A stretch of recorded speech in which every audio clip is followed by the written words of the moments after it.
Je m'appelle Camille, je suis étudiante en L2 en sciences de la vie et je m'apprête à partir dans le cadre Erasmus+ à Bergen en Norvège. Et donc je suis en pleine préparation de mon dossier et je vais vous expliquer les étapes.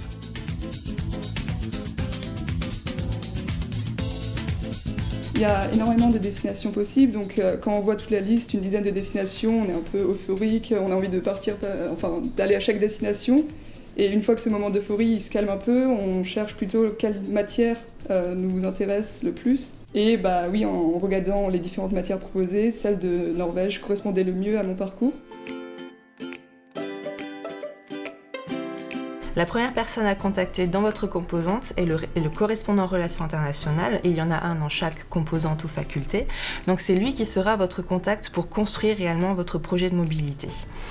Vous trouverez ses coordonnées sur le site de l'université unistra.fr. Il faut commencer à s'informer le plus tôt possible, donc dès la rentrée de la L2. En général, les composantes organisent des réunions d'information dès la semaine de rentrée, et le rendez-vous incontournable à ne pas louper est la journée de la mobilité internationale qui a lieu mi-octobre pour toute l'université.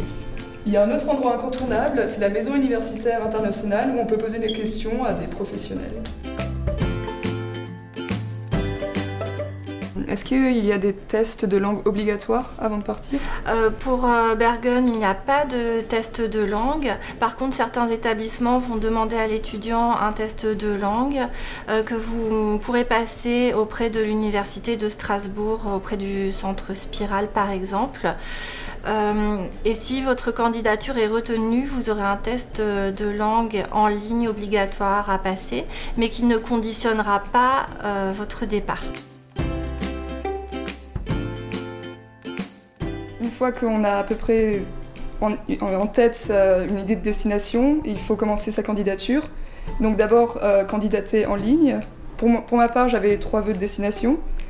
Et ensuite, une fois qu'on a fait cette candidature en ligne, commencer à faire sa lettre de motivation en anglais, en français, son CV, son contrat pédagogique, c'est très important avec les différentes matières qu'on voudrait étudier à l'étranger. Le contrat pédagogique, c'est le document qui va permettre à ton retour la reconnaissance des cours que tu auras suivis à l'étranger.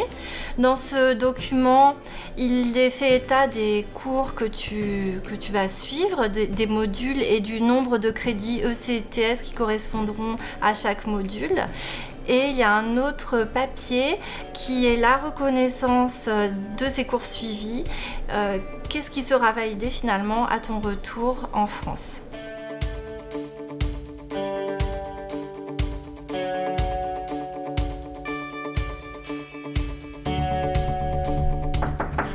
Oui? Bonjour. Bonjour. Je viens déposer mon dossier de candidature. J'ai fini mon inscription en ligne et il y a toutes les pièces nécessaires, mon CV, la motivation. Très bien, vous aurez un mail de réponse d'ici une quinzaine de jours. D'accord. Voilà. Comment je fais pour avoir la bourse Erasmus? Et est-ce qu'il y a d'autres bourses cumulables?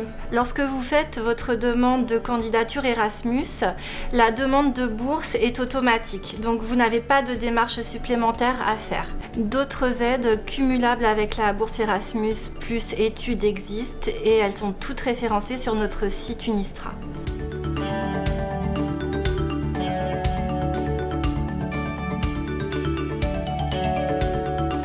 J'ai pu participer à des ateliers linguistiques où c'était une étudiante en Erasmus justement qui était en France et elle nous a mis un peu dans le contexte. Elle venait des pays scandinaves, donc c'est ma destination. Une partie administrative, tout ça, on a pu discuter, et une partie vraiment où elle nous a donné quelques phrases en norvégien, en suédois, quelques coutumes qu'il y a là-bas, comment il faut s'habiller pour certains événements.